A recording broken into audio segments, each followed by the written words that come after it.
Bonjour chers camarades boursicoteurs, j'espère que vous allez bien. Aujourd'hui, c'était jour de décision de politique monétaire du côté de la Banque du Canada. Alors dans cette vidéo, on va revenir sur ce que nous a dit Tiff Maclean. Nous allons aussi discuter des prévisions de la Banque du Canada à l'égard de l'économie canadienne. Finalement, on va revenir sur ma vidéo de la semaine dernière parce que la Banque du Canada a été avare de commentaires sur ce qui nous attend en termes de baisse de taux d'intérêt au pays. Avant de commencer, je vous rappelle que nous sommes en direct à tous les jeudis. Pour ceux qui aimeraient faire partie des directs, vous n'avez qu'à rejoindre ma chaîne en cliquant sur « Se joindre » en dessous de la vidéo. D'abord, la Banque du Canada a sans surprise décidé de maintenir son taux directeur dans la fourchette de 5 à 5,25 %.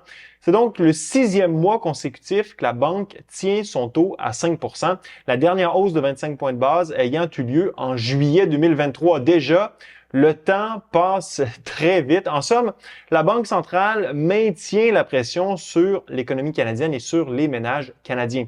Pour expliquer sa décision, la BOC a fait mention de l'état dans lequel se trouve l'économie canadienne.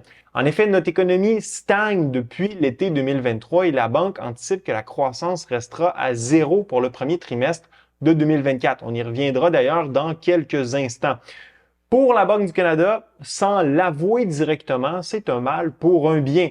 Implicitement, c'est ce qu'elle visait. Avec les hausses successives de taux d'intérêt, les Canadiens ont réduit leurs dépenses, tout comme les entreprises qui investissent beaucoup moins. C'est bien normal lorsque le coût de l'argent a bondi de 1900 %. On se rappelle qu'au départ de ce cycle de resserrement monétaire, le taux directeur était à 0,25 %. La Banque du Canada affirme que compte tenu de la faible croissance, l'offre a rattrapé la demande et semble maintenant légèrement excédentaire. Si vous lisez entre les lignes, lorsque vous avez une offre excédentaire dans une économie, ça signifie que des baisses de prix, donc de la déflation, sont à prévoir et que l'économie n'a plus besoin d'être freinée par des hausses de taux d'intérêt. On en comprend aussi que la politique monétaire pourrait rapidement devenir trop restrictive. Alors, exit l'inflation, place à la déflation, du moins si la Banque du Canada continue d'étouffer l'économie avec une politique monétaire qui devient de plus en plus restrictive à mesure que l'inflation diminue. La BOC a aussi signalé son inquiétude par rapport aux augmentations de salaire qui restent autour de 4 à 5 %, tout en mentionnant que les conditions du marché du travail se sont assouplies, telles que nous l'a démontré le dernier rapport sur les créations d'emplois.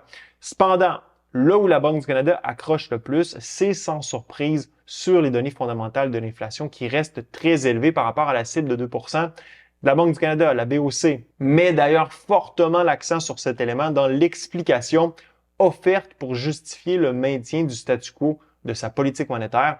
Elle dit le conseil de direction demeure préoccupé par les risques entourant les perspectives d'inflation, surtout la persistance de la forte inflation sous-jacente. Le conseil d'administration veut voir l'inflation fondamentale continuer de baisser et ce, de façon durable. Donc, tant et aussi longtemps que l'inflation fondamentale va se montrer résiliente, la BOC va être réticente à abaisser son taux directeur. Comme le dit Tiff Maclean, premièrement, la politique monétaire est en train d'alléger des pressions sur les prix. Ce n'est pas le moment de changer de cap. Sans changer de cap, la question de la BOC est de savoir pendant combien de temps le taux directeur devrait rester à 5 % et c'est une question difficile à répondre. C'est un exercice d'équilibriste dont j'espère la BOC aura les compétences pour le réaliser avec succès. Historiquement, c'est au moment où vient le temps d'ajuster la politique monétaire à la baisse que ça se gâte. Les banques centrales, que ce soit la Fed ou la BOC, vont souvent trop loin en termes de hausse de taux d'intérêt et maintiennent leur taux directeur élevé pendant trop longtemps. C'est souvent en raison des délais de transmission de la politique monétaire dans l'économie que tout finit par se gâter. À cet égard, la Banque centrale prévoit toujours un atterrissage de l'économie canadienne en douceur en 2024. C'est ce qui transparaît dans les prévisions économiques de la Banque du Canada publiées dans son premier rapport sur la politique monétaire de 2024.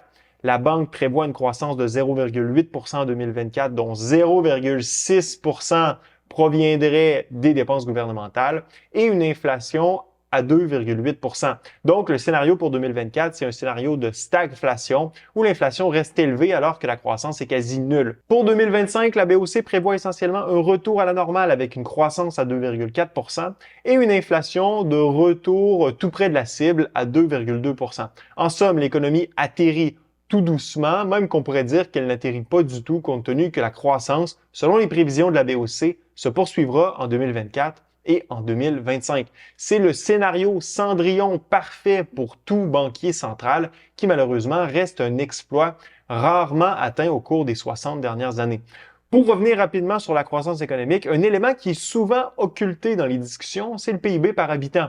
Au Canada, avec une croissance qui stagne et une population qui croît à un rythme record, la richesse produite par habitant diminue depuis plusieurs années. Autrement dit, le gâteau ne s'agrandit plus et on ne fait que le partager entre un nombre de convives toujours plus grand, ce qui fait que tout le monde reçoit une portion plus petite. Le PIB par habitant est pratiquement au même niveau où il était en 2012, 10 ans plus tard, alors que celui des États-Unis, comme vous pouvez le voir à l'écran, a explosé au cours des dernières années. C'est problématique parce qu'au final, ça veut dire que les Canadiens se sont appauvris relativement aux Américains au cours des 10 dernières années. Avec le ralentissement de l'économie et la baisse de l'inflation, tout le monde sait que les baisses de taux s'en viennent et le marché a commencé à en escompter quelques-unes. La baisse des taux hypothécaires, tout comme celle des taux obligataires, expose justement l'assouplissement des conditions financières qui se fait en amont des baisses de taux à venir. Donc, quand les baisses de taux directeurs arriveront, les taux hypothécaires, par exemple, devraient être encore plus bas qu'ils le sont actuellement parce qu'à ce moment, les marchés escompteront déjà les autres baisses à venir. Finalement, la question est donc de savoir quand la BOC sera assez confortable pour baisser son taux directeur et non si elle le baissera. Comme je le disais la semaine dernière, la politique monétaire de la Banque du Canada est actuellement trop restrictive, du moins selon mon opinion, ce qui pourrait participer à ralentir inutilement l'économie canadienne qui est légèrement en situation d'offre excédentaire si on se fie à la Banque du Canada. Si la Banque du Canada maintient son taux directeur à ce niveau pendant trop longtemps.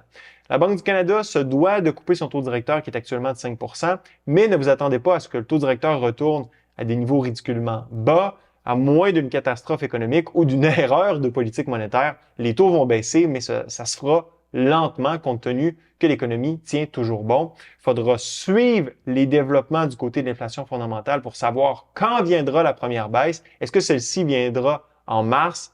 Il va falloir attendre la publication des prochains résultats pour l'inflation. Laissez-moi savoir ce que vous en pensez dans la zone commentaire. Ce fut un plaisir d'être avec vous. À la prochaine.